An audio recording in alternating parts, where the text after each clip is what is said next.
Welcome back to episode 3 of Testimony Talks. And if you have not already, make sure you go watch the first two episodes in this series. But this video is specifically for individuals who battle with mental health issues. Maybe you stumbled upon this video because you're kind of questioning the mental health things that you are dealing with. Maybe you are one of my friends or my favorite friends, and if you are, you know that means drop a yellow heart for me so I know that you are here with me. But um who I am sharing this video honestly to just bring awareness to mental health issues and the different things that we can um different things that come with that. And i I am hoping that by the sharing of my testimony I can help others experience freedom in mental health issues. I'll go ahead and spill the tea. Like, I have um a story where I know that I experienced true healing in my mental health through my relationship with God. So a lot of things that I talk about on my channel and the things that you guys will see forthcoming after this series is all a product of my relationship with God. So if you don't subscribe to that notion, this is not um meant to like in any way like um decrease the impact of like therapy and medicines. I am just sharing my story in hopes that it helps or inspires someone else. So today we are talking about me getting diagnosed with mental health issues in college, specifically depression and anxiety. So I got diagnosed with clinical depression and social anxiety in college.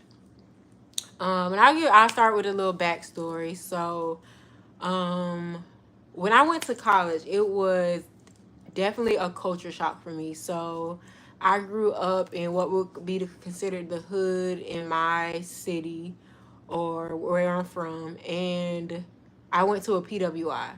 So it was very intentional. Like, well, it wasn't intentional. Like, I got blessed with a scholarship, full ride scholarship, so I said yes. I had like visited the campus and no. My first time, I hadn't even visited the campus. I got accepted to the school, and the first time of me going to the campus was orientation.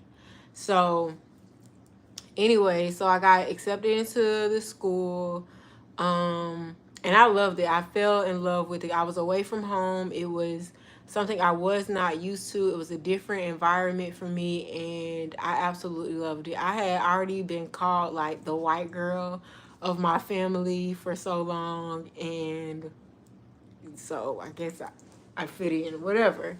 But definitely very black girl magic. But nonetheless, so I started college in the summer semester. So summer semester was a breeze. Like, I think with the scholarship that I got, they started us in the summer so we can kind of get acclimated to campus before like the semester really started. So you take like 2 classes during the semester, but they're like kind of like a freshman introductory class, and I think I had like a elective, like a music class or something. And so you got to do, they had a lot of things going on during the summer, XYZ. We got to stay in like the upperclassmen dorms. It was like one of the best dorms on campus. So it was like an amazing experience in the summer. But you guys know that fall semester, it gets real. So I get to campus the fall semester, and I mean, my fall semester starts, and it is totally different from summer. Like, it felt like things like sped up. And then I was also dealing with like the social pressures of like partying, and we're freshmen. A lot of us are just first time getting out the house. A lot of my friends were from different states, so they're away from their parents. So I won't even lie, my first semester I failed out. Like, but in the midst of that, I got into a relationship. And I'll even tell y'all the story because it was like kind of a crazy story. So I'm the type of person to where like I would read my syllabuses before the class started. And like one of my classes was like a larger lecture class. I'm sure it was like 100, if not plus of us in there. So I noticed that one of the people on the list had the same last name as me. So I was like, interesting. So it was like my mission to figure out who this person was. When I told y'all this was a large lecture hall. And when I got in the class, I noticed one black guy because he was like really big. I ended up meeting him later in semester and figure out it wasn't him. And then also the thought crossed my mind of like, where I'm from, we have Woody's barbecue. And so I'm like, one of these people, oh, that's my drink. It's like, what was that noise? So I'm like, and they're owned by white people. So I'm like, oh, cool. So of course they could be a white person too. Like they don't have to be black. So nonetheless, one day, so that dorm I was telling you guys about, they had like a food spot that stayed open like pretty late. I think they stayed open to like 2 or 3 in the morning. So a lot of people would go, and they had a game room there. So a lot of people would go to the game room, get food. Like it was like a hangout spot. So my this person will become my best friend later, like in college, but at the times we were just friends. So she was in the little food place, and I walked in and she was like talking to a guy. She was like trying to convince him to buy her a slushie, and she was like, oh, can I, because you know my last name, she was like, can I as well meet Woody? I'm like, Woody? And then friend zoned him from jump. So I called him brother XYZ. So he ended up becoming a part of my friend group, right? So later on, at this time I was obsessed with Ariana Grande, and she was coming out with a new CD. I did not know at all that he liked me. So like one of the things he did was, I was now staying in a freshman dorm. He was an upperclassman, because he had did like 2 years of like community college, and then he came. So he was an upperclassman and I was a freshman. So he had like basically worked with my roommate at the time to like get into our dorm, and like how he had brought the CD for me and hid it. And I thought that was like the sweetest thing ever. Like no one had ever put that much thought into like something for me. So instantly, of course, my like feelings began to change for him, because I'm realizing that like, oh, he's like sweet. So of course we're like hanging out more, we're studying together. So then one day he like, I guess, gets brave enough and asks me out on a date. Now this is the first time someone had asked me on a date. And it was so funny, y'all. We went to the movies to see The Butler. Crazy. And then Burger King. He asked me what I want to see, and I said Burger King. This is crazy, right? So anyway, so we have that moment. I'm like, at this point, I'm like, because he's like opening doors for me. He like paid for everything. So I'm like, oh yeah, gots to be my man. So like, I kind of like initiated kiss in the parking lot, and then things go from there. So our little relationship begins to develop, and we had one of the relationships where we spent like all our time together. Like either I was in his dorm or he was in my dorm. Because he was an upperclassman, he had his own like suite, so I was mostly in his dorm. If we weren't in class, like we were doing homework together. Like I can't lie, that relationship was like amazing. Like I ended up meeting his parents, and so it came about like close to the 1 year mark. And at the time, peer pressure is real. So I had a friend at the time. She was in a committed relationship as well, but she was kind of like stepping out of her relationship. So, and we're like best friends. It's the same person that like introduced us technically. She was like because she's our best friend, like she was hanging out with a dude. I was her wing woman. So like, of course I gotta hang out with the friend. And you know, stuff ends up happening or whatever. So I call myself doing these things, like following her lead, and like call myself taking a break, right? But like I really didn't want to like leave my man, so like we taking a break, but I'm still like spending all my time with him. Anyway, so it comes to this one now. No, let me back up a little bit because this is important to the like mental health part of this. So now during our relationship, it got to a point to where like I had gotten insomnia. Like it was like a 3 month period where I was not like sleeping.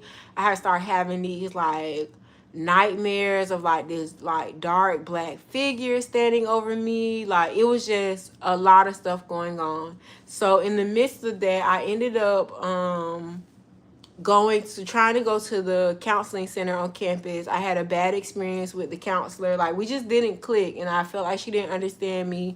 So that kind of like scarred me with like therapy and counseling. So now I'm just like trying to navigate all of these things, trying to hold my head up in college, which because of my learning style, I wasn't like doing very well at that, on top of trying to like maintain like a social life and stuff.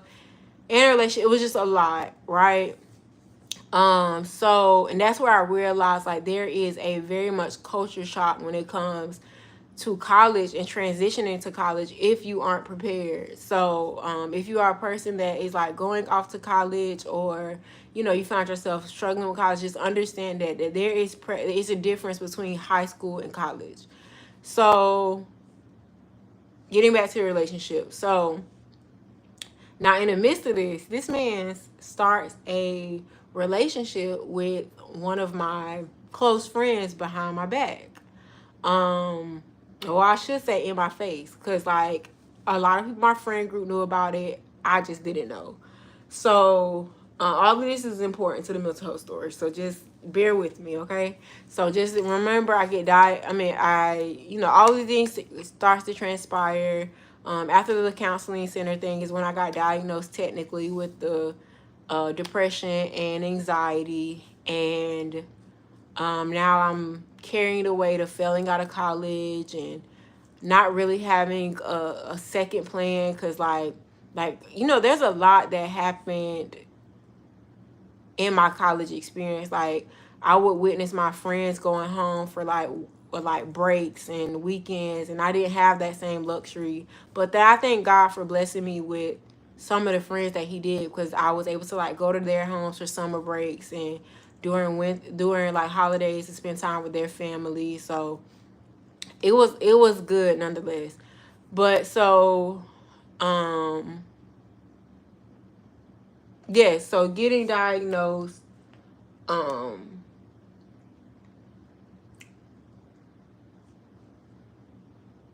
I got diagnosed with the insomnia. I'm having the nightmares. Um, and then all of this happens. So right about our 1 year mark is when all of this happened. We still ended up like buying gifts for everyone. Then right after that is when I found out that he was dating one of my close friends. So I am sharing this with you guys in hopes that it brings awareness to mental health and mental illness and dealing with those things. Over the next couple of videos, I'm going to continue on the story, because the next part that I'm getting to is a little bit heavier, and I want to make sure that that gets the attention that it needs. But I wanted to make sure I set up the story and give you guys the backstory of how I got to that point. So right after finding out, so I'll just tell you guys the story. I'm not gonna beat around it. So it came to a point to where I knew something was off, right? So this girl that was one of my close friends, she used to joke a lot about them two. They had this brother-sister relationship. So I had another friend who also was in a relationship, and she came to me one day and she was like, do you ever feel some type of way about how she acts with our mans? And I'm just like, no, that's just, that's his sister.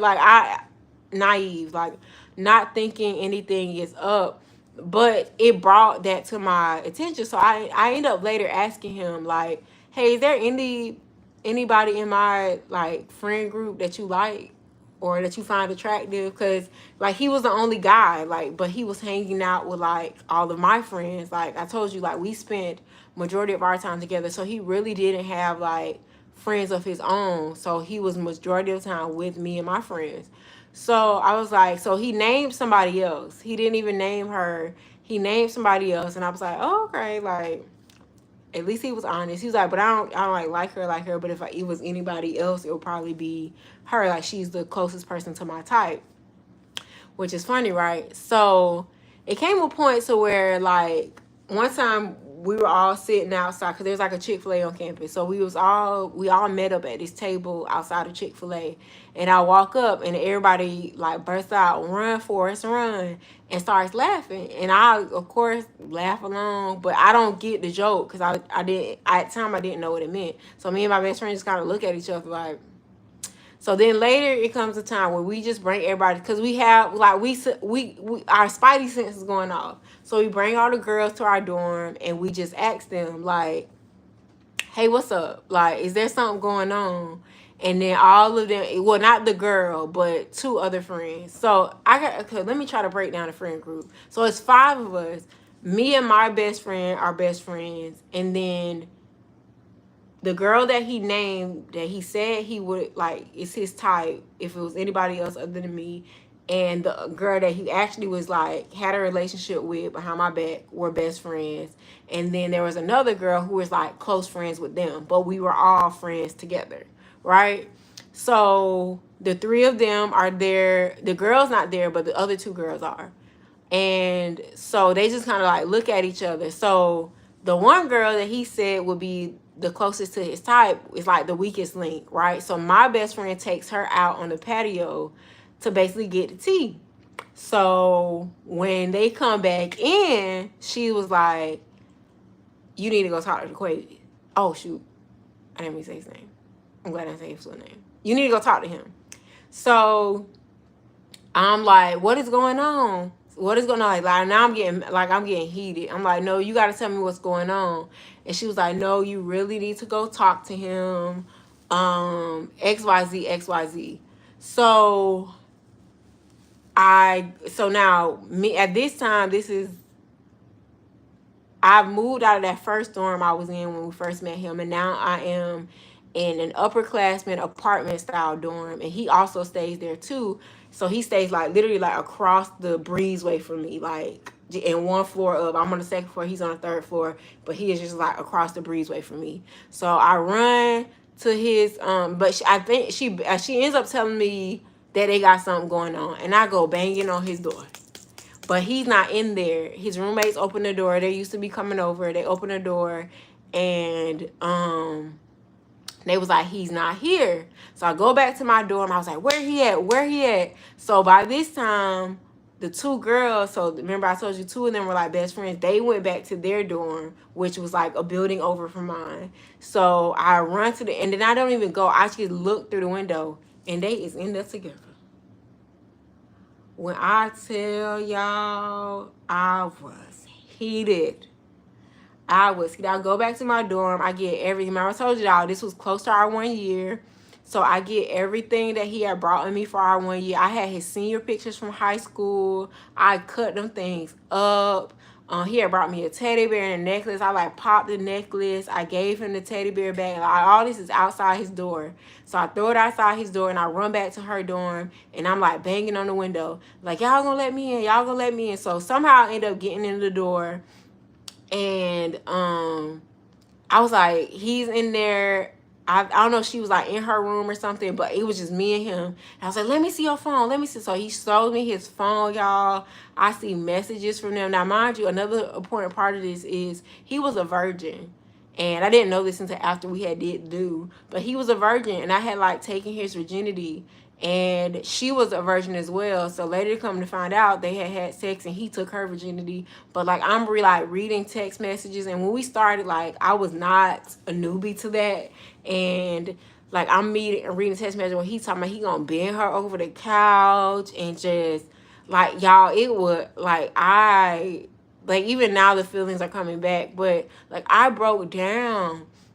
So I'm like I said, I'm gonna share the full story in my next story. But then my best friend ends up taking me off campus, right?